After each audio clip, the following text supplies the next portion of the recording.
Muy buenas noches para todos. Hoy es lunes 2 de marzo de 2026. Estamos en un nuevo encuentro sincrónico del curso de modelos y paradigmas de programación para la maestría en computación para el desarrollo de aplicaciones inteligentes, maestría virtual. Voy a compartirles mi pantalla.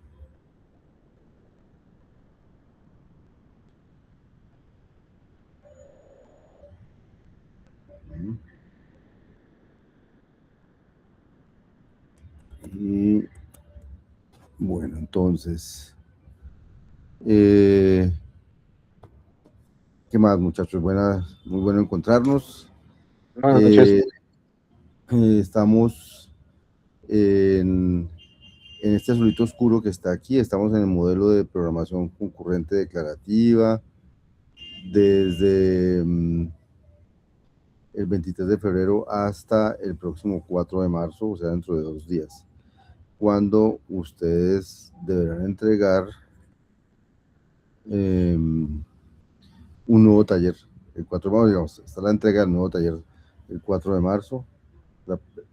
Y bueno, en eso estamos. Hoy entonces hacemos un encuentro sincrónico para resolver todas las inquietudes o dudas que tengan sobre este modelo de programación concurrente declarativa, porque luego de que resolvamos dudas, queda abierto el quiz para presentar desde hoy hasta cuando nos van a presentar el quiz. Antes de dar paso a eso, les quiero contar un poquito de estadística sobre el quiz declarativo. A fecha de hoy solo hay 2 personas que no lo han presentado. Luego ya la mayoría salió de eso. La tarea de programación declarativa, hay 33 entregas. Creo que son como 40 estudiantes aquí matriculados. O sea, todavía faltan unos estudiantes por entregar, pero ya hay 33 entregas. Ya hemos mirado bastante de las entregas y uno de los objetivos de hoy es contarles con Mauricio Muñoz, que me colabora con este curso, hacerles un resumen muy rápido de lo que hemos encontrado en las entregas y hacerles unas, ¿cómo se llaman? Sugerencias para la nueva entrega que es el miércoles, porque no, tal vez al miércoles ya tengamos calificadas todas las entregas y publicadas, pero hasta ahora no están todas publicadas, no están todas calificadas. Entonces preferiríamos hoy darles una visión de lo que nos entregaron general y de las cosas que pueden mejorar para la segunda entrega. Entonces, si quieres, Mauricio. Sí, bueno, muy buenas noches a todos. Pues ya el profesor nos comentó que ya hemos realizado gran parte de los talleres que han venido entregando, pues a medida que han venido entregando en estos días, pues son los talleres que nos han hecho falta. En general, ¿qué es lo que hemos visto? Primero, pues en general parece que sí han podido responder bien bastantes de los ejercicios que se plantearon en el taller. Pero pues hay como unos puntos o algunos detalles muy puntuales en cuanto a las soluciones que entregan. Primero, como por un lado, algo como para que tengan en cuenta para las próximas entregas, porfa, cuando estén entregando las soluciones, fíjense que los comentarios no tengan tildes. Por ejemplo, algunos de ustedes utilizan el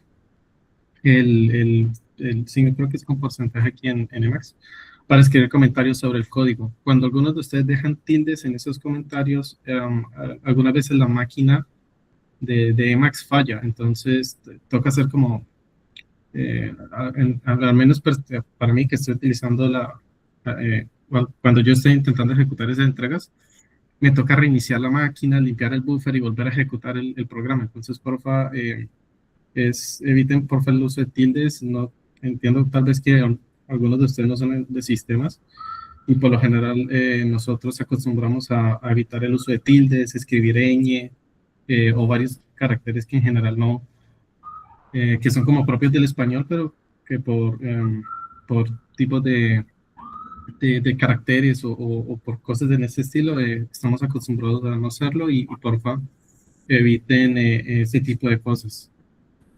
También hemos visto que si bien algunas veces se entregan las soluciones, faltan como, a veces hay que meter un poquito la mano, tipo por ejemplo, toca escribir la palabra declare o declare, pues lo ideal es que cuando entreguen esas soluciones sean ya inmediatamente, uno las ejecuta y funcionan. Entonces, porfa, esténse atentos a los detalles porque eso también nos retrasa a nosotros para la calificación. Mm, ¿Qué más? ¿Qué más por ahí en general? Acostúmbrense también, porfa, a poner casos de prueba, ya sea con el browse, principalmente con el browse. Algunos utilizaron el show, está bien, pero el browse es como un poco más interactivo, al menos para el curso.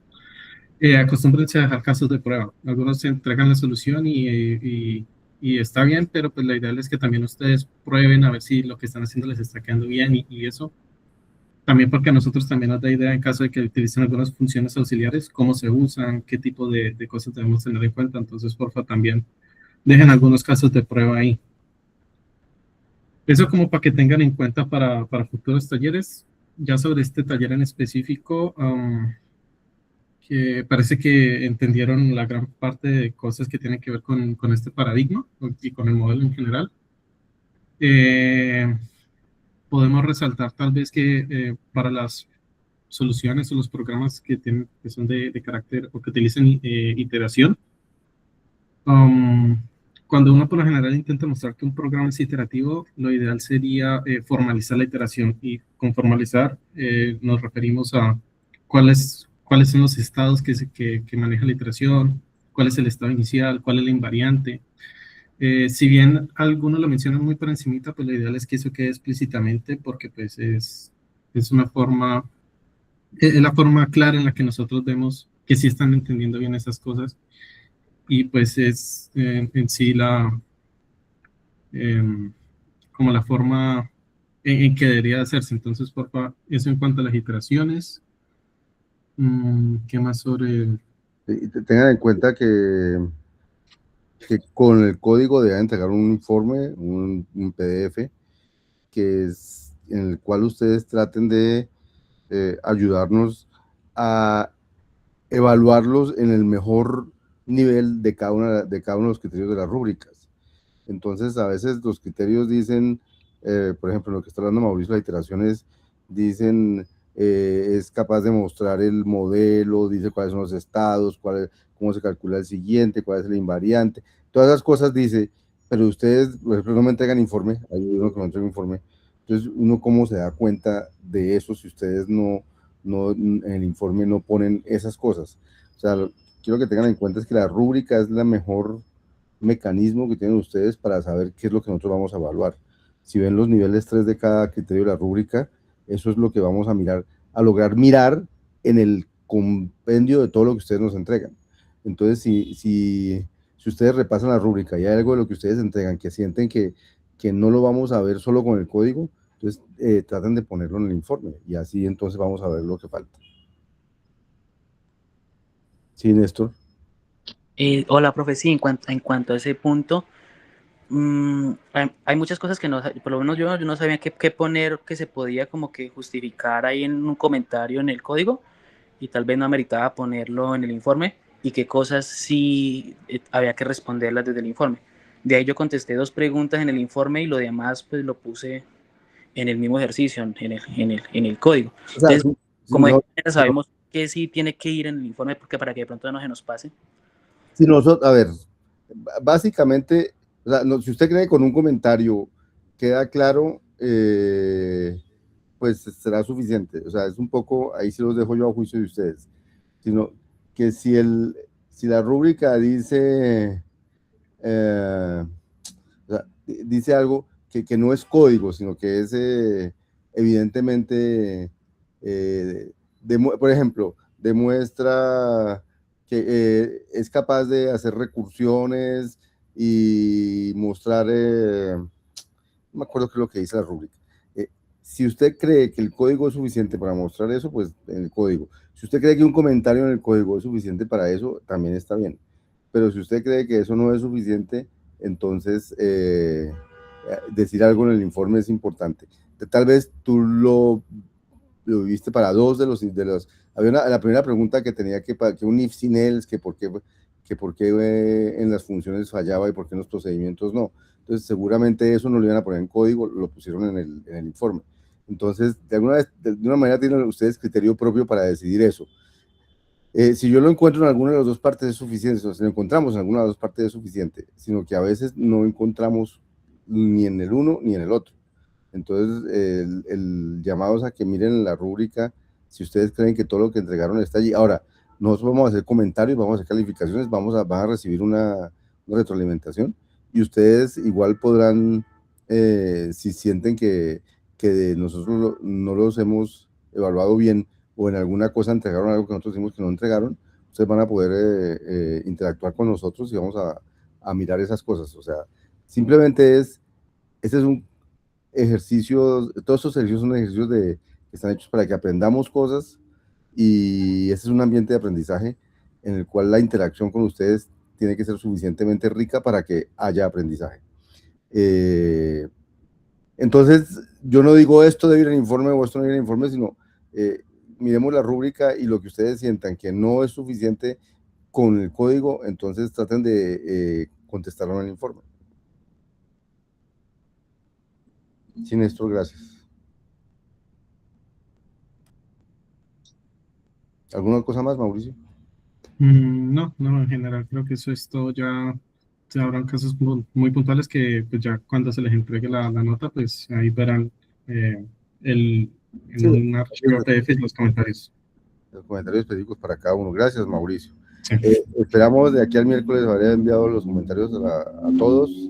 Tengan en cuenta que como está abierto lo de la entrega, apenas ustedes puedan y todas esas cosas, entonces, por ejemplo, recibimos hoy 3 entregas, entonces no tenemos todo listo, aunque hemos mirado la mayoría, pero pues nos toca ir mirando a medida que van llegando también. Entonces, como les dije ahorita,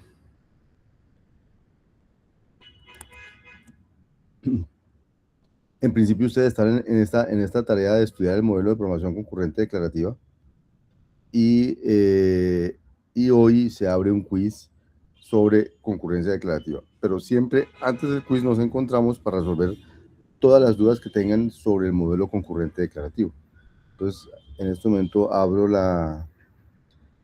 el espacio para que ustedes me pregunten todo lo que quieran sobre el modelo declarativo. Están los temas que tienen que ver con el modelo declarativo, pues es el general sobre el modelo declarativo, el de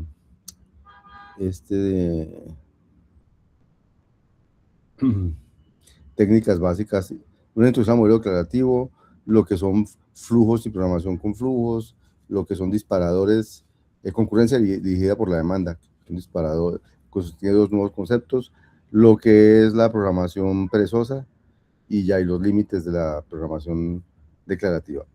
Entonces, no sé si tienen alguna pregunta concreta sobre estos temas, y vamos resolviendo por ahí. Van levantando la mano.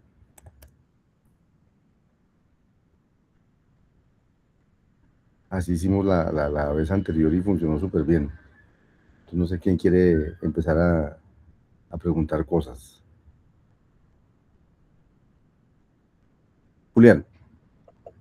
Sí, profe, no sé si es posible de pronto echarle una revisadita al ejemplo del problema de Hamming, porque pues sí tuve, por ejemplo, dificultades como para hacerle seguimiento a ese ejemplo.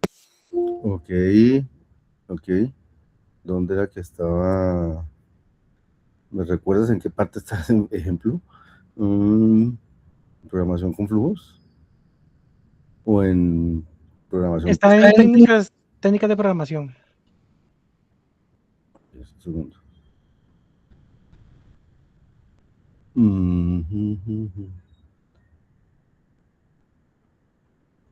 No, aquí no está.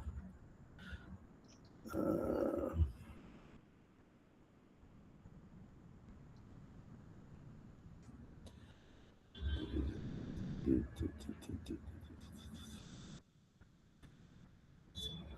está ese? Tampoco está aquí. Aquí. Técnicas de programación perezosa. Ok. Bueno, entonces tiene que ver con programación perezosa. Entonces, listo. Entonces, para llegar allá, me parece que es importante antesitos revisar. Listo. Eso. Entonces, antes revisemos Primero que todo, ¿qué es lo que trae el modelo concurrente declarativo que no tenía el concurrente? Si alguien me lo quiere decir, ¿qué tiene el modelo concurrente declarativo que no traía el concurrente? Trae los hilos. Eso. Eso. El modelo concurrente declarativo trae una nueva instrucción que es creación de hilos. Y esencialmente trae eso. Luego vamos a hablar de concurrencia dirigida por la demanda y entonces va a haber otros dos conceptos que ya los vamos les voy a recordar. Los necesito para poder hablar de pereza y para poder hablar de lo de Hamming. Bueno, Julián Fernando. Entonces, ¿qué hay de nuevo? La creación de hilo. Eso es, en principio eso es lo único nuevo aquí. O sea que todo lo que hacía en el modelo declarativo es igualitico más creación de hilos. ¿Qué es lo que tiene la creación de hilo? La creación de hilo hace que la máquina abstracta tenga que cambiar. Y ahora la máquina abstracta ya no tiene una almacén de variables de destinación única y una pila semántica, sino que ahora la máquina abstracta tiene un almacén de destinación única, el mismo, y muchas pilas semánticas. ¿Cuántas? Pues depende de los hilos que se hayan creado. Una pila semántica por cada hilo que se haya creado. Entonces, eso es lo nuevo. O sea, fíjense que se extendió el modelo de ¿qué es la máquina abstracta? La máquina abstracta no tiene una pila y un almacén, sino muchas pilas y un almacén.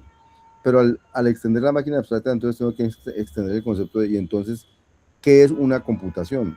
Porque ¿qué es cada paso de la computación? Antes un paso de la computación era coger la primera instrucción de la pila semántica y ejecutarla, y le pasaba algo a la máquina, le pasaba algo a la almacén, a la pila semántica, y ya. Ahora resulta que en cada uno de estos hilos puedo tener una primera instrucción esperando ejecutarse. ¿Cuál voy a ejecutar? Entonces lo que dice el modelo es, de todas las que se pueden ejecutar, escoja una, como la quiera escoger la máquina. Y esa escoja una como la quiera escoger la máquina da lugar a lo que se llama el no determinismo. Porque entonces uno ya no sabe si él va a ejecutar primero la primera instrucción de acá, o primero la de acá, o primero la de acá. ¿Cuál de esas instrucciones se va a ejecutar primero? Y como cualquiera se puede ejecutar primero, entonces quiere decir que la máquina puede tener diferentes ejecuciones. Y eso da lugar entonces a no determinismo. Pero tenemos una gran ventaja con lo declarativo. Es que el no determinismo mezclado con declarativo no da lugar a computaciones diferentes, sino que todas las computaciones terminan exactamente igualiticas. Puede que se ejecuten en orden diferente, pero terminarán exactamente dando el mismo resultado. Y esa es una de las grandes ventajas del modelo concurrente declarativo, que la concurrencia, aunque le mete no determinismo al asunto, no le mete, digamos, que la máquina dé resultados diferentes, que un programa dé resultados diferentes. Un programa siempre da el mismo resultado, no importa el orden en que se ejecuten las cosas.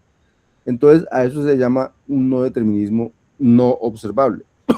Significa, del resultado del programa, yo no puedo deducir en qué orden se ejecutaron los hilos. Si pudiera deducirlo, quiere decir que el resultado podría ser diferente y yo podría decir, es que por haber dado esto fue que se ejecutó por acá, por haber dado esto fue que se ejecutó por acá. Pero como el resultado es el mismo al final, yo no puedo saber en qué orden se ejecutaron los hilos solo por ver el resultado. Y eso se llama no determinismo no observable, y ese no determinismo no observable no es peligroso para nada en la programación, porque no da lugar a errores. Si hay un error, aun si eso no fuera concurrente, sino secuencial. Entonces, primer asunto, lo único nuevo es la creación de hilos. La creación de hilos da lugar. Ahora, ¿con qué instrucción se crean los hilos? Pues con la única instrucción nueva que hay aquí, que se llama el hilo, thread. Y esa instrucción es la que crea una nueva pila semántica. Si el programa no tiene thread, no hay sino un hilo. Apenas tenga thread, se crea un nuevo hilo, se crea una nueva pila semántica. Esa es toda la semántica nueva que hay alrededor de eso. Ahora, la ejecución, como hay varios hilos que se pueden ejecutar al tiempo, entonces se llama la semántica de intercalación. ¿Por qué? Porque un mismo programa podría tener diferentes caminos para ejecutarse.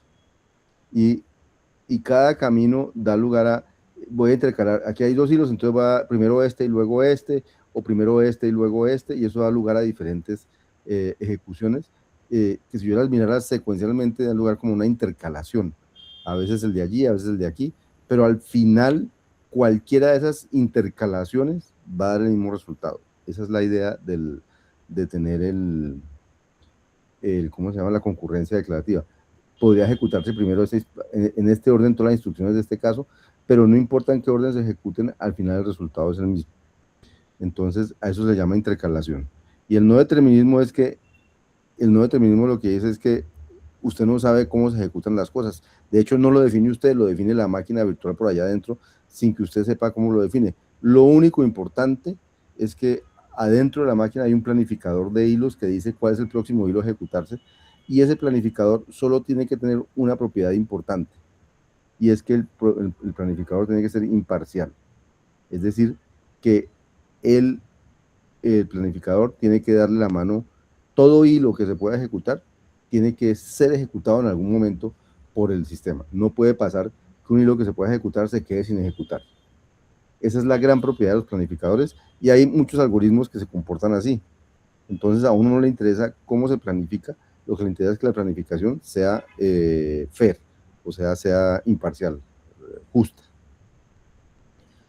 Entonces, con eso en la cabeza, con una sola nueva instrucción, entonces le definen a uno que ahora un estado de la computación no es una pila semántica y el almacén, sino que son varias pilas semánticas y el almacén, solo que al principio solo hay una pila semántica, entonces sigue habiendo una sola, pero a medida que las ejecuciones avanzan, hay varias pilas semánticas y un almacén, y uno escoge una de esas pilas semánticas para ejecutar, la ejecuta y da el nuevo estado de la computación, y así va funcionando.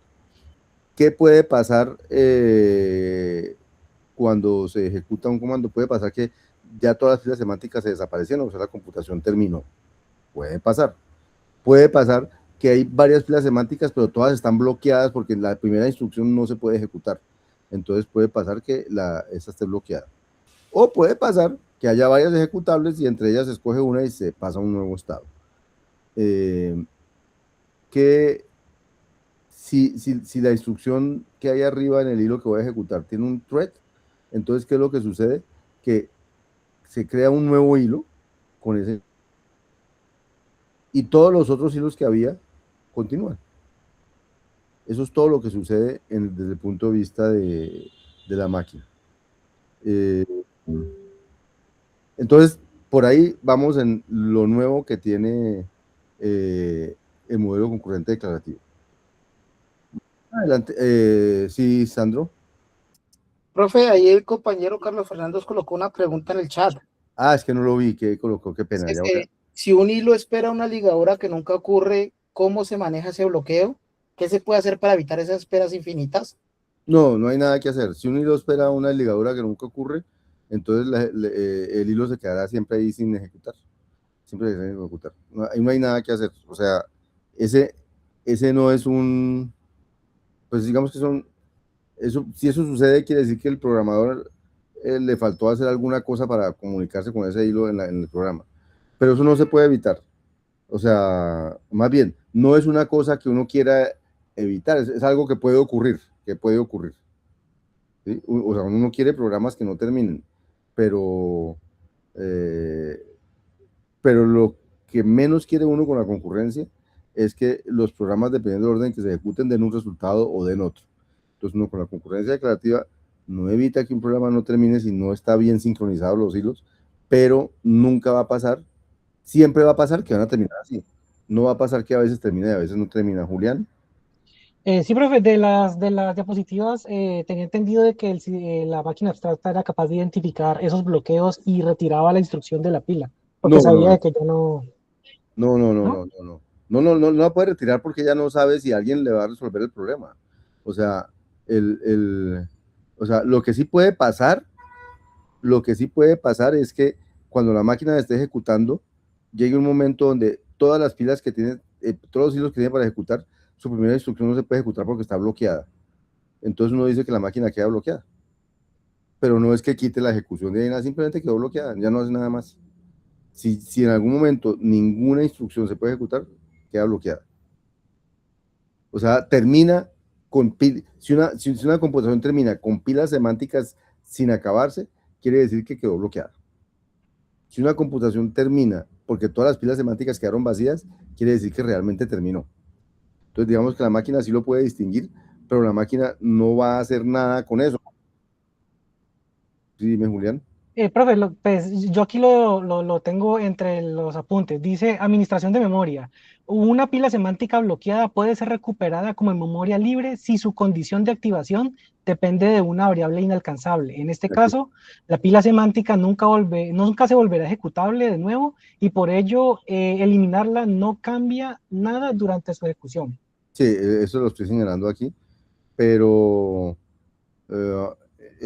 o sea, es cierto que una pila sin ejecutar no sirve para nada. Quitarla no quiere decir que la ejecución terminó bien. Quiere decir que esa pila la botaron a la basura. O sea, el resultado es el mismo dejándola que no dejándola, porque al final no se puede hacer nada con eso.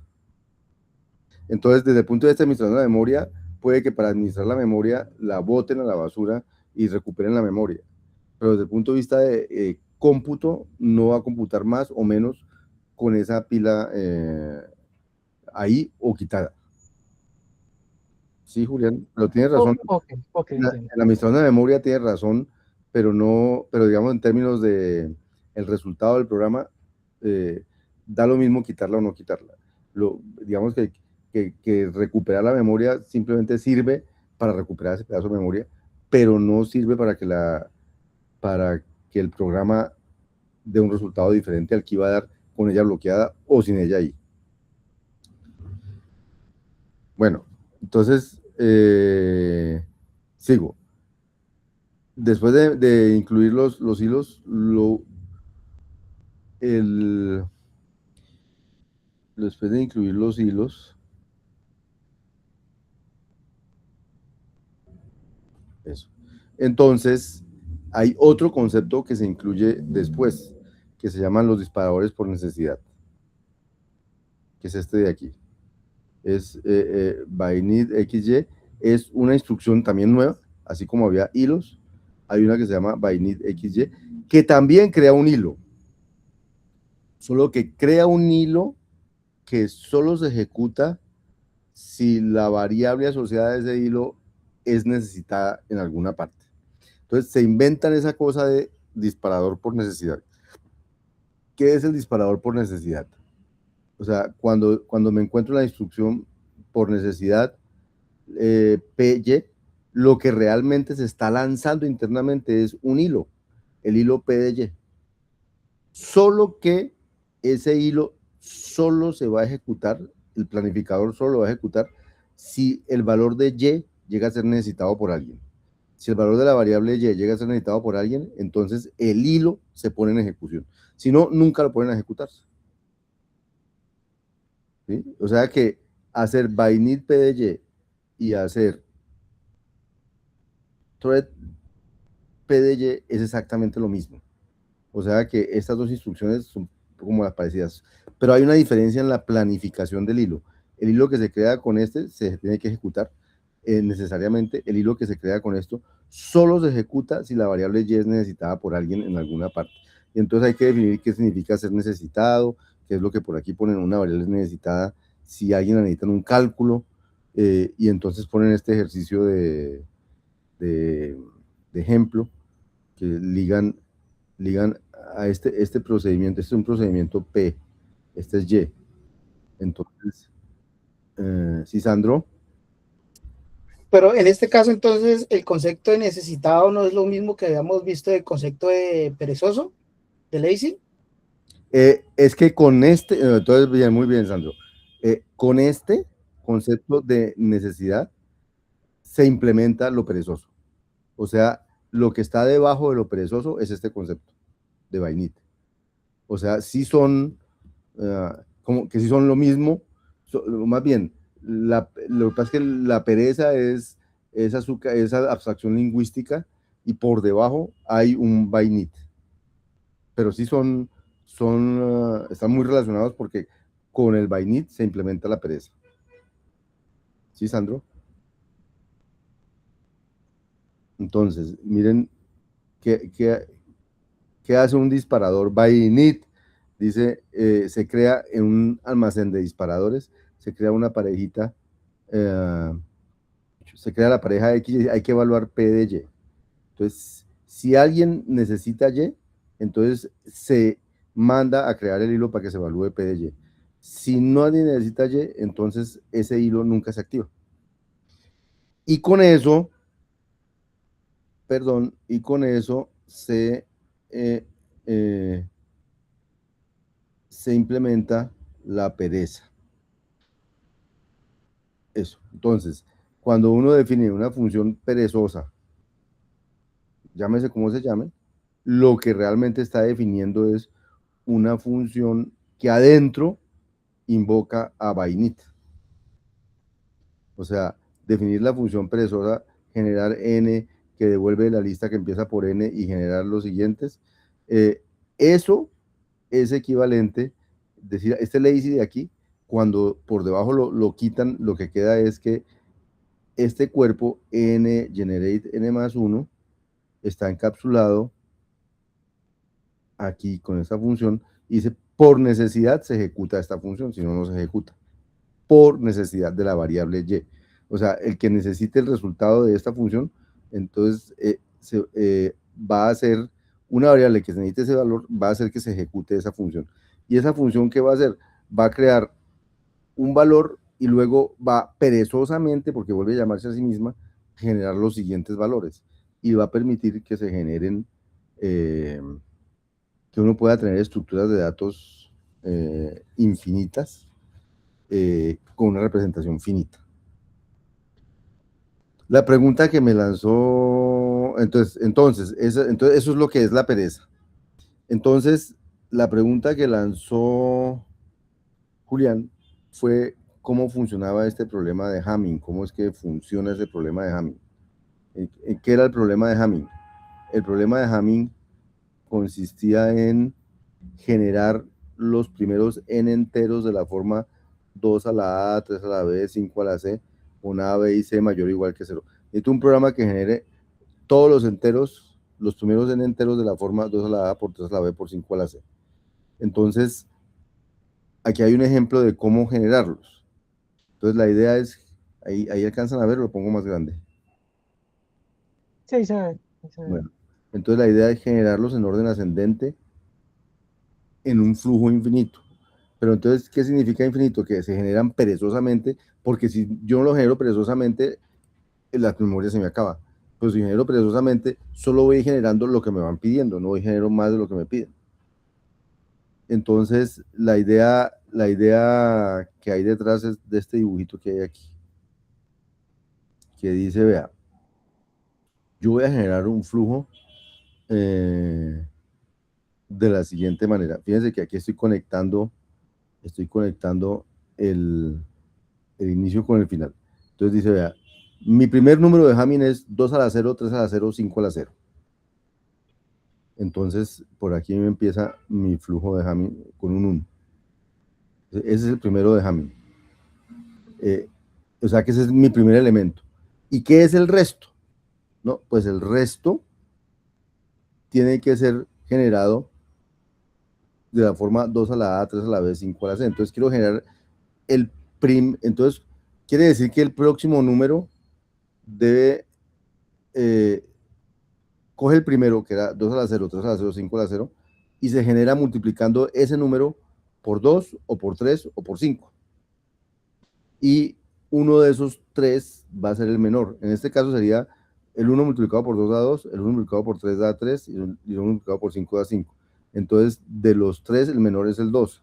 Entonces, él lo que hace es generar el siguiente, o sea, multiplica por 2, multiplica por 3 y multiplica por 5 los números que ya tenía de acá. Y de los 3 escoge el menor. Entonces, en este mes lo que hace es escoger el menor y decir que ya tiene uno nuevo, el siguiente. Y eso es lo que hace este programita aquí. Este programita aquí lo que hace es multiplicar, o sea, empieza la lista con un 1 seguido de el resultado de este mezclar. ¿Y este mezclar qué hace? Multiplica la lista H. H no es el 1, H es 1 seguido de todo esto, ¿no? O sea, H es una lista infinita que al principio solo tiene al 1, pero luego va a tener más cosas a medida que eso se vaya ejecutando. Entonces él va a hacer la multiplicación escalar de 2 por toda la lista H, 3 por toda la lista H, 5 por toda la lista H, y de esos 3 los va a mezclar para devolver el resultado de la lista completa. ¿Y cómo los va a mezclar? Perezosamente. Y multiplicar escalar es también perezoso, porque si no, eso no terminaría dando un ciclo infinito. Entonces, este mezclar lo que hace es mirar cuál es menor, si el primero o el segundo de la lista. Y si es el primero o el menor, entonces X queda de primero y mezcla el resto. Si no, si X es mayor que Y, entonces Y es el primero. Entonces el menor va a ser Y y mezcla con los restos. Y si X es igual a Y, entonces pues da lo mismo poner X o poner Y. Son el mismo número, entonces queda el número y mezcla los restos de los dos lados, porque ya no hay necesidad, el número no se va a repetir. Ese es el mezclar. No sé si lo aclaré, Julián. Pues, profe, para serles sincero, no. No, Yo sí- el problema mío está en ese mezclar. O sea, porque la lógica, la más lógica sí la entiendo, pero el mezclar es el que no comprendo. ¿Tuviste el de... ¿Cómo hizo mezclar? ¿Tuviste el ejemplo de los primos? Sí, de los primos sí. ¿Y ese sí lo entendiste? Sí, el de la creva de... La criba de Eratóstenes. Ese sí.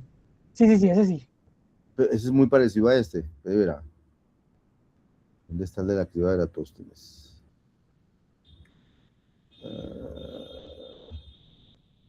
Es que está después. Ahorita vuelvo a ese. Quiero que veamos el de la criba de Eratóstenes.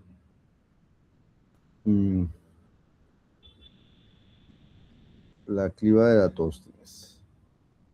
Entonces, les voy a decir el método, o sea, qué es lo que Eratóstenes pensaba que tenía que hacer para generar los números primos.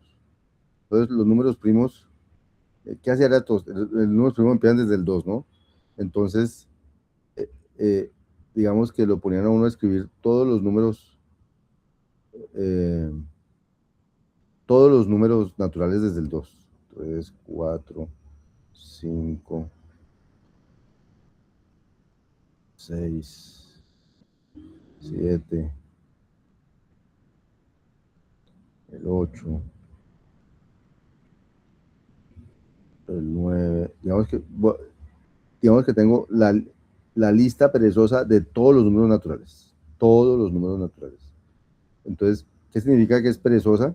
Que realmente yo no los tengo todos, sino que en algún momento esto para y yo solo genero más números y me los van pidiendo. Entonces,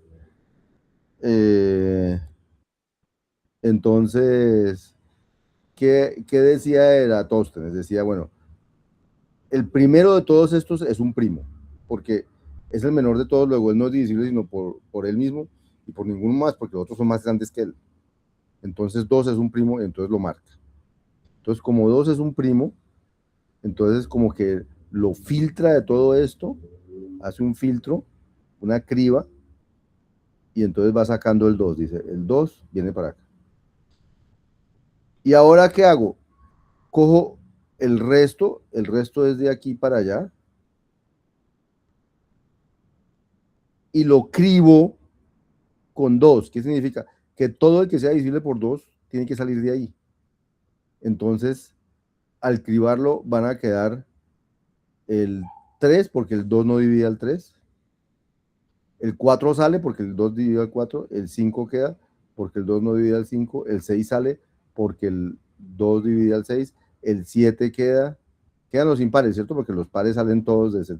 Ya ninguno de esos pares puede ser primo. 9, 11. Y bueno, y digamos que a medida que le siguen entrando aquí, él va poniendo aquí los impares que le hagan falta. Entonces, cuando llegue aquí el 13, aquí pondrá el 13 y así sucesivamente. Y él dice, bueno, pero entonces de todo esto nuevo, este nuevo es un número primo, porque en la criba ya el 2 ya era primo, y el nuevo primero de todos esos es el 3, y ese no puede ser divisible por ninguno de los siguientes, entonces ese también tiene que ser primo, porque ya no es divisible, no era divisible por 2 porque si no lo hubieran sacado de la criba, y no es divisible por 3, y no es divisible por, y de ahí en adelante es el menor de todos, entonces no puede ser divisible por ningún otro, entonces el 3 tiene que ser primo, entonces queda él también como primo, y vuelve y se pasa a una criba, y de esa criba llegan el 5, entonces el 2 y el 3 siguen pasando, ya van pasando el 2 y el 3, y ahora dicen cribar con 3, ¿qué significa? Que todos los múltiplos de 3 de aquí salen. Entonces 5 no es múltiplo de 3, entonces queda 7 no es múltiplo de 3, entonces queda 9 es múltiplo de 3, entonces sale 11 no es múltiplo de 3, entonces queda y así sucesivamente. Tin, tin, tin, tin. ¿Y cuál es el primero que no estaba aquí? El 5. Entonces el 5 también es primo. Y ahora hago la criba con el 5. O sea, aquí cribé con el 2, aquí cribé con el 3, aquí cribo con el 5 y así sucesivamente. Ese programa que estoy mostrando aquí es el que está escrito aquí. Dice, mire, voy a hacer, bueno, un perezoso que genera todos los números a partir de n. Entonces, por ejemplo, genere todos los números a partir del 2. Aquí está. Ta, ta, ta, ta. Luego voy a hacer una función perezosa que es la criba. ¿Qué recibe la criba? La criba recibe una lista de todos los que ha cribado y entonces, ¿qué hace? Él dice, el primero que viene ahí es un primo. Entonces yo los cojo como primo.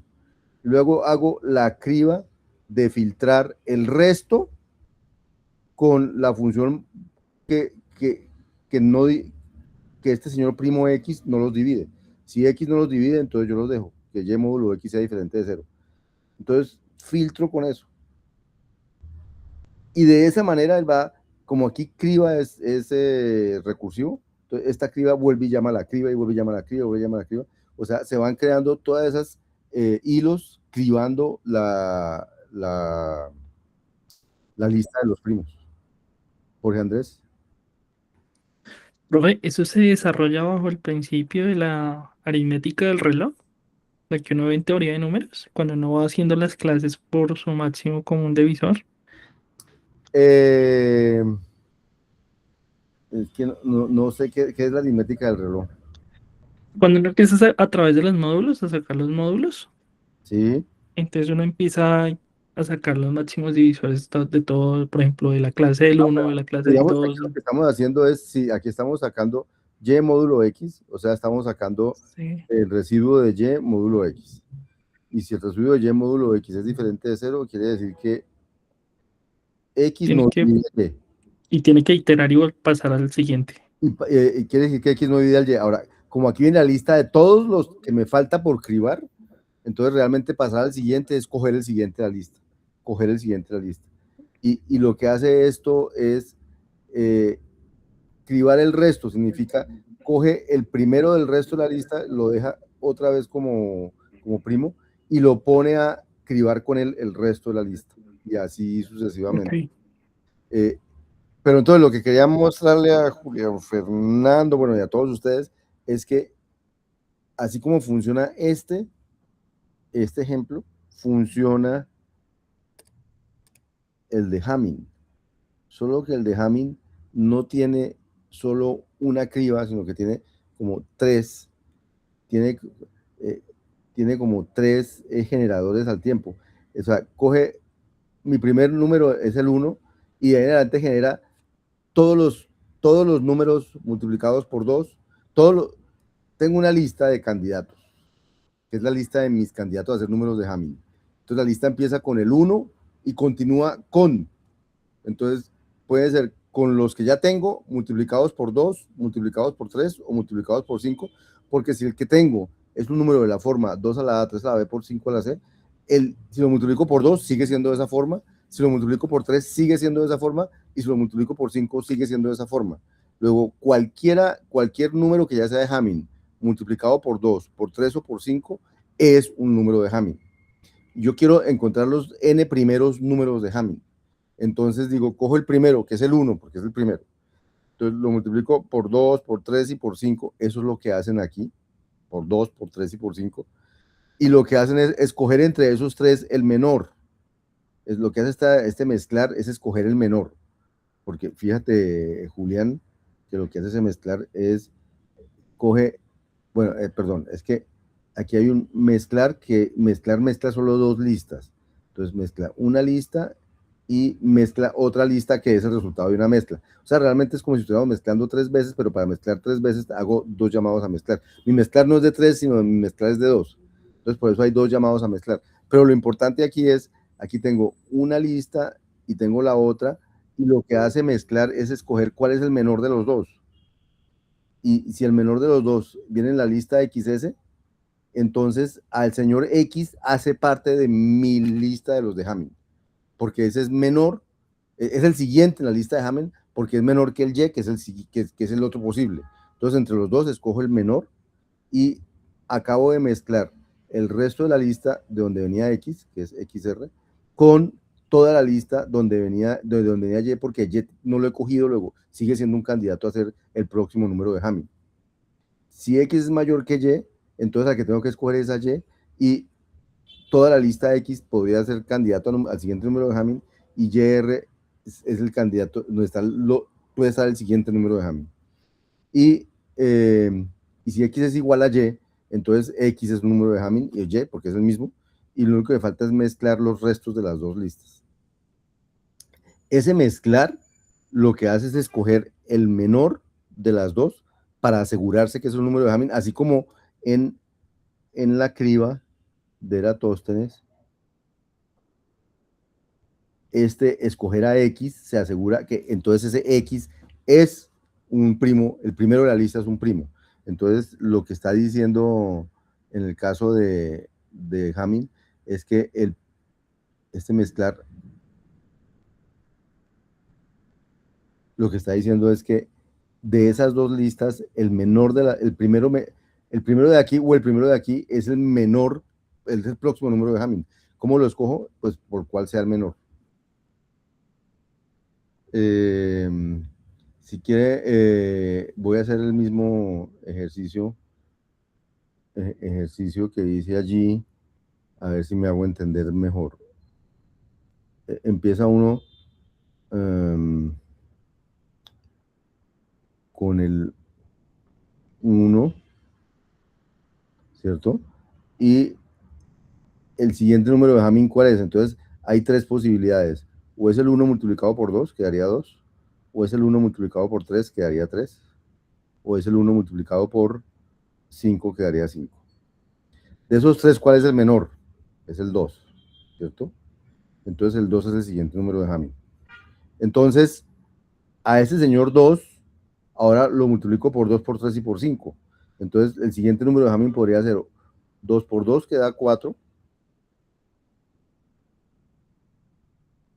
O 2 por 3, que da 6. 2 por 2 que da 4. O 2 por 3 que da 6.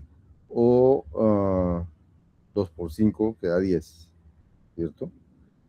Y también estaban, pero ya habían sido generados, perdón, el 3 y el 5. O sea que tanto el 3 como el 4, como el 5, como el 6, como el 10 entran en esa lista de cosas. Y hay que escoger el menor de estos, que es el 3. Entonces el 3 hace parte de la lista de Hamming, y por ser parte de la lista de Hamming, entonces ahora 3 por 2, que ya estaba, que es 6, 3 por 3, que es 9, y 3 por 5, que es 15, empiezan a ser candidatos a ser números de Hamming. Entonces este ya salió para allí. Entonces ahora saldrá el 4. Entonces el 4 sale para allá, y entonces ahora el 4 me genera 4 por 2, 8, o sea, ese también es un número de Hamming, estaría por aquí en la mitad de estos dos. 4 por 3, 12, estaría por aquí. Y 4 por 5, 20, estaría por aquí. Y entonces de todos esos, este ya salió. ¿Cuál es el menor que queda? El 5. Sacan al 5 de la lista de Hamming y así. Y ahí van creando todos los números de Hamming. Todos estos tienen la pinta de ser números de Hamming. Más o menos, Julián Fernando. Sí, profe, sí. Sí, ya me queda más claro, sí. ¿Sí? Muchas gracias, profe. Bueno. Más inquietudes, muchachos. Entonces, resumo. Hay 2 grandes conceptos en concurrencia declarativa: hilos y disparadores por necesidad. Los dos son hilos, solo que el hilo normal es un hilo, llamémoslo ansioso, se ejecuta inmediatamente, o sea, apenas lo crean, apenas lo definen, se crea el hilo. En cambio, el hilo por necesidad queda por allá guardado hasta que alguien necesite la variable y cuando alguien entonces lo pone y lo ejecutan. O sea, él solo se ejecuta cuando alguien necesita el resultado de esa variable. En cambio, el hilo normal se ejecuta inmediatamente, no importa que necesiten o no el resultado de esa variable. Con el segundo concepto dan lugar a la programación perezosa. Con el primer concepto dan lugar a la programación ansiosa. Los dos son programación concurrente. Y eso es todo lo nuevo. Son los dos grandes conceptos que hay en concurrencia declarativa. O sea, la concurrencia declarativa es secuencial, modelo declarativo, más hilos, y me da lugar a la concurrencia declarativa normal, cuya técnica de programación es la que llaman programación por flujos. Y si yo lo que añado es el concepto de hilo disparador por necesidad, entonces llego a poder tener lo que se llama la programación perezosa o concurrencia dirigida por la demanda. La una se llama concurrencia dirigida por la oferta, la otra dirigida por la demanda. La ansiosa se llama dirigida por la oferta, la perezosa se llama dirigida por la demanda. Increíble que solo dos conceptos dan lugar a toda esa variedad de posibilidades de programar cosas. Y programar perezoso tiene unas grandes ventajas, y es que me permite programar con estructuras de datos potencialmente infinitas, pero que están recreadas finitamente en el computador, por eso se puede programar con ellas. Y eso es como el resumen de eso. Pero, bueno, hay algo más en el resumen, es que la programación declarativa y la concurrente declarativa no es suficiente para modelar todo lo que uno quiere modelar en el mundo real. Particularmente no permite modelar correctamente, digamos, algo que es muy natural y usado hoy en día, que se llama el cliente-servidor, es decir, un servicio en el cual el cliente pide algo y el servidor lo sirve. Y resulta que los clientes pueden ser muchos, por eso hay concurrencia, y uno necesita que el servidor los sirva a todos en el orden en que van pidiendo sus cosas. Y la concurrencia declarativa no permite programar eso. Y eso es parte de lo que muestran aquí. Hay una imposibilidad para eso y es parte de lo que viene en el taller. Miren que es difícil programar algo como cliente-servidor, con un ejemplo que hay allí, y el objetivo es que se den cuenta de esa limitación. Y para los que me preguntan en el taller, entonces ahí les va a preguntar, ¿usted podría programar esto para 2, para 3 servidores, no sé qué? Entonces las respuestas van a ser seguramente dadas en el informe en PDF, porque esas son preguntas que no se responden con códigos, sino se responden con párrafos, diciendo si se puede o no se puede por tal razón o por tal razón. Entonces, grosso modo, eso es lo que tiene el modelo concurrente declarativo. Escucho más inquietudes. Estas cosas, de nuevo, no se aprenden sino haciendo. Pero lo bueno es que los programitas que hacemos aquí son chiquitos, no son grandototes ni esas cosas. Como les dije la vez pasada, los ejercicios van cada vez como de más a menos.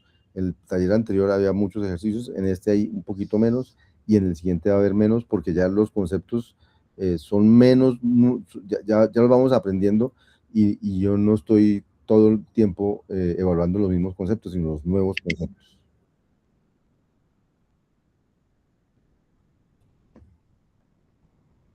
Entonces, os escucho si tienen más dudas, muchachos.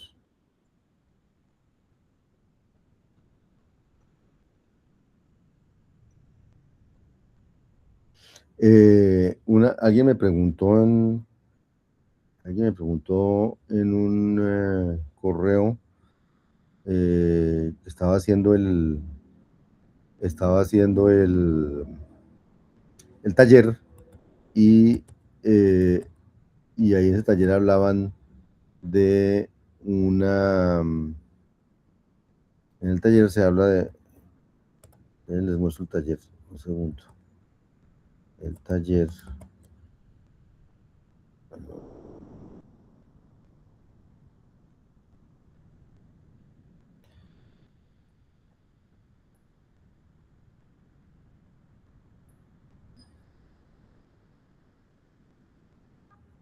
y eso.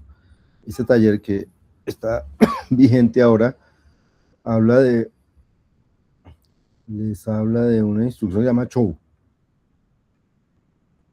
Entonces, alguien me preguntó, pues es que yo uso el show y no pasa nada, y en cambio uso el browse y sí pasa. Entonces, les voy a explicar lo que le respondía a esta persona. Show, o sea, y entonces, yo prefiero usar el browse, pero el problema es que el que sabe qué pasa con el show de pronto dice, no, yo voy a usar el show de ahora en adelante. Perdón por el ruido que hay atrás, ya va a pasar.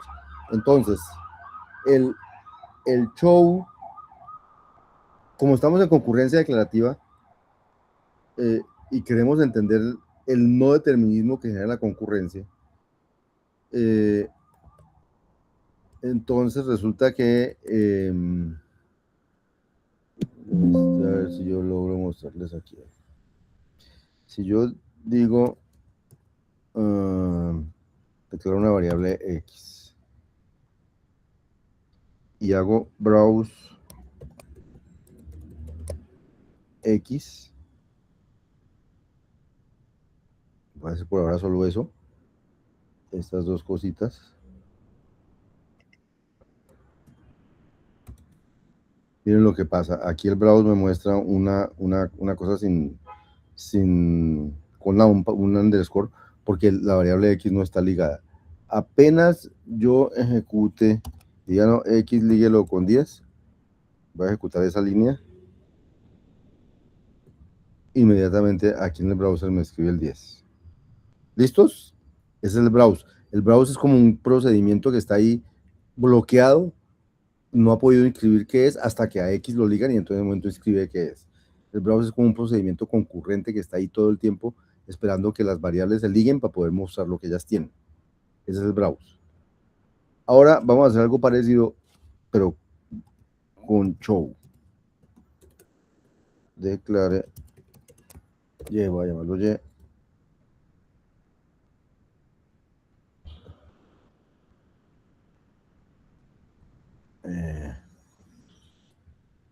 Show Y. Listo, por ahora esas dos. Y entonces lo voy a correr. Y pues obviamente en el browser no pasó nada, porque yo no dije browse. Luego en el browser no pasa nada. Y entonces la pregunta que me ¿y eso dónde está mostrando ese Y? Entonces resulta que él él tiene un buffer que se llama aquí, en el buffer tiene una cosa que se llama el emulador. Espérense que la embarré. ¿Dónde era que estaba yo?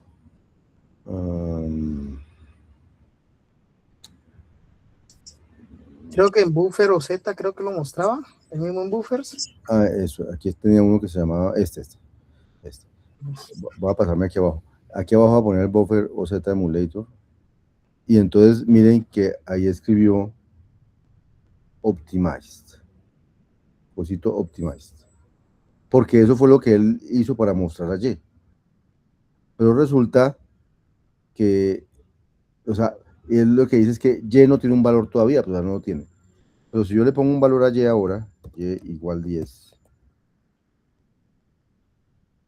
No, entonces vamos a hacer una cosa antes de eso. Voy a hacer un browse de Y. Como Y no está ligado todavía, voy a ejecutar solo esa línea. Entonces aquí me parece que Y no está ligado. Si ahora yo le digo Y igual 10, voy a ejecutar ese. Aquí me muestra el 10. Pero aquí no pasó nada. Porque show no tiene acción retardada. Show no quedó esperando que me ligaran a Y para mostrar.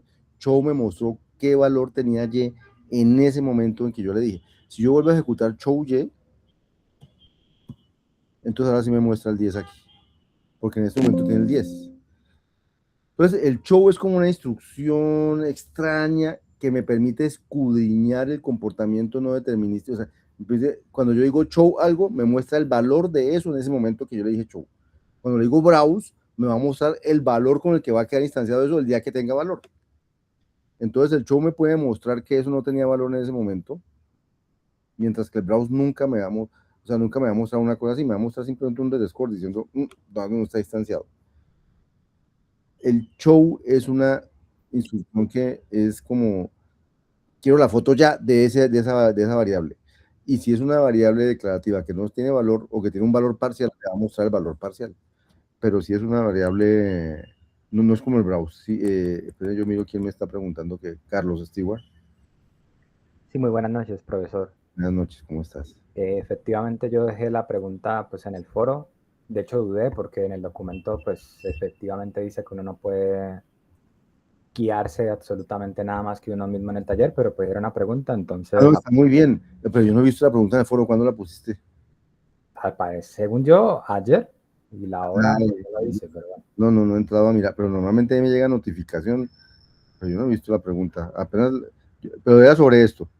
Sí, era exactamente eso. O sea, mi pregunta está más enfocada que en el documento, en el punto número 2, comienzan diciendo que este es el ejemplo y a partir de esto ejecute esos 4 puntos. Ajá. Y todos los hacen con la instrucción show. Entonces yo queriendo seguir esa estructura, pues ahí yo puse la imagen de evidencia de qué es lo que pasa. Sí, en el browser no aparece nada, pero es que en la consola abajo tampoco. A mí no me... Ya le puse la foto allí en el foro, por si acaso. Ya voy a mirarla, ya voy a mirarla. Lo que pasa es que solamente fíjense que en la de abajo no, porque es que aquí abajo aparece el compilador. Por ejemplo, si yo corro esto, control R, entonces aquí abajo me aparece no sé qué dice, se me faltó no lo cogí completo. Aquí abajo me aparece el resultado del compilador. Ese buffer se llama, ese buffer, este de aquí es el del compilador, pero hay uno que es el del emulador, que es donde aparece el show. Ay, voy a... Sí, profe, también se puede tocar donde dice OZ Compiler abajo y él cambia. Donde dice... Abajo. Allí, donde están los asteriscos. A la izquierda. Izquierda abajo. A la derecha. Aquí. Ahí. Ajá. Sí. El cambio. Bueno, va cambiando de buffer en buffer. Bueno, va cambiando de buffer en buffer. Listo. Entonces, Carlos era que me preguntaba. Sí, señor. El que sale es, ¿en dónde va a ver el resultado? Aquí en el OZ Emulator. Pero sobre todo mi duda, como lo expresé allí, aparte de pues, no poder verificarlo, es la actividad yo podría utilizarla usando browse. ¿Hay algún problema? No, sí hay un problema porque no va a poder ver no va a poder ver la intercalación. El objetivo del show es que vean que se producen intercalaciones allá adentro. Entendido. Si utilizas el browse no vas a poder ver eso porque el browse no te deja ver eso. Venga, yo voy a ir al foro de una vez. Entonces eso es Emulator y ahí sí se va a poder ver el show. Sí. ¿Dónde está el foro? En el de la sección, se supone que la actividad mucho más abajo. O sea, yo lo puse en la gran idea, actividad 12, para ser específicos. La 2, por eso. 12. ¿12? Sí, porque ahí decía, pues, foro, programación. Aquí está el foro, sí. Vea, pero no me ha llegado notificación, eso sí me preocupa que no me ha llegado por notificación de este foro. Sí, Carlos. Bueno, afortunadamente te estoy respondiendo hoy. Pero la respuesta está bien. ¿Te sirve o no? Lo puedes probar. Sí, ya me pongo en eso mismo, pero ahí lo dejé guardado. Me excusa, no te he respondido porque no me ha llegado notificación. Si me hubiera llegado notificación, yo te hubiera respondido. Tengo que mirar por qué no me llegó notificación. Tengo que mirar por qué. O de pronto mañana por la mañana me llega notificación, no sé, pero chimbo, porque ha ido a llegarme apenas tú lo pusiste. En todo caso, en ese primero sí se queda suspendido todo el tiempo, ¿no? Ahí no va a sacar el resultado. Entonces depende del momento del show, él va a mostrar cositas. Y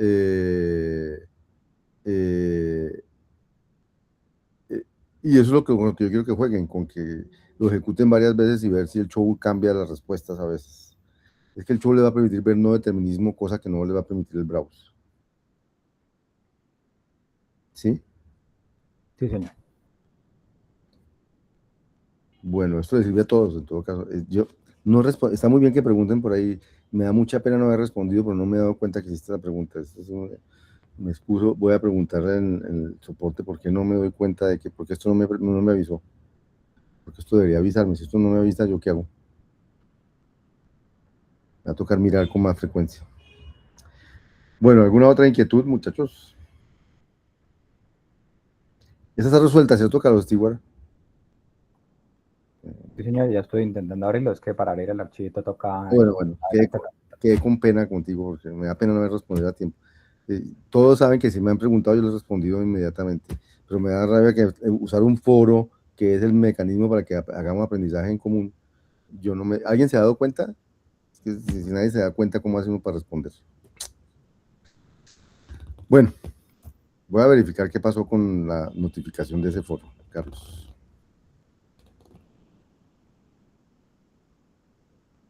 Bueno, jóvenes, ¿alguna otra inquietud? El 6D, Cristian, vamos a ver qué dice el 6D. El 6, 5, 6D.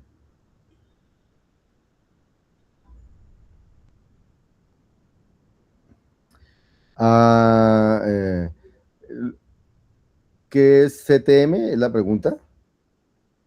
CTM es el libro de conceptos, técnicas y modelos. O sea, es el libro. Entonces, ya voy a explicarte la pregunta.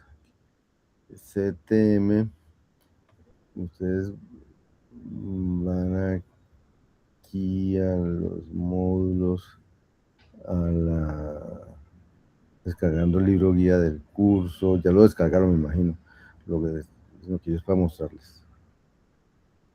Entonces ahí está el libro guía, y entonces ahí dice que en ese libro, en la sección 4351, entonces aquí hay que buscar la sección 4351, 4.3.5.1.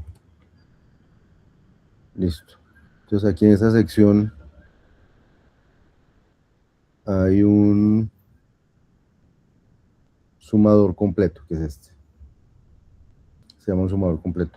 Entonces lo que dice este ejercicio es que utilice la función simulate para implementar el sumador completo que está descrito en esa sección del libro. O sea, que implementen esto con este simulate. ¿Eso responde a tu pregunta, Cristian?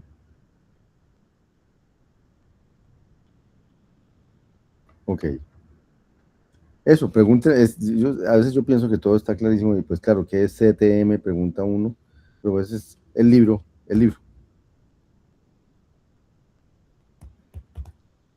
Entonces, claro, esto los manda a leer un poquito de lo que hay escrito allá, pero bueno, eso es parte del ejercicio. Pero que me hagan esas preguntas me pone contento de decir que están leyendo el taller, porque si no las hicieran, que no lo han leído y no lo saben. O de pronto algunos ya lo leyeron y ya sabían qué era también, no importa. Está muy bien.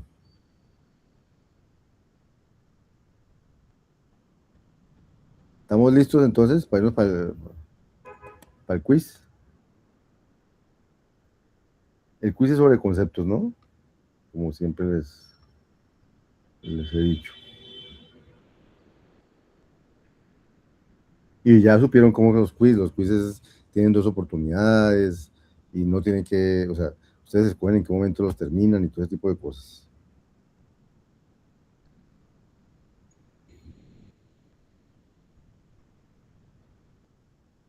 Dime, Diego. Profe, ¿podemos darle 2 días más a ese taller? ¿2 qué? 2 días más para entregarlo el viernes, El taller lo puede entregar el viernes, no hay problema. pero no baja puntos para entregarlo. Pues baja uno, pero eso no baja gran cosa. Eso lo pueden entregar cuando quieran, eso no baja gran cosa, no se preocupen. Ustedes preocupense por aprender y hacer las cosas. Yo al final la nota es una cosa,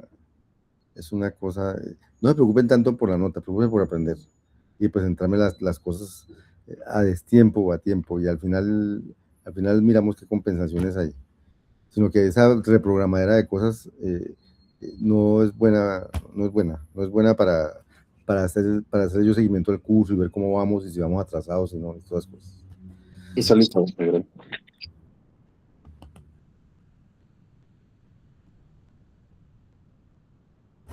Entonces, fíjense que hasta hoy o hasta ayer he recibido de la primera. Sí, es verdad, pero nunca les bajará más de no sé qué y tranquilos, que si es por eso que no van a pasar el curso, no se van a preocupar por eso. No, preocúpense por aprender. Yo me preocupo por ponerles notas después a ustedes finales y todas las cosas. No. Mientras ustedes estén aprendiendo, no van a tener problemas con este curso. No se preocupen. Pero tienen que estar en la jugada de aprendiendo y haciendo cosas. Si no entregan, pues no hay nada que hacer. Pero entregando, van a salir adelante sin problema. Entonces, voy a dejar de grabar.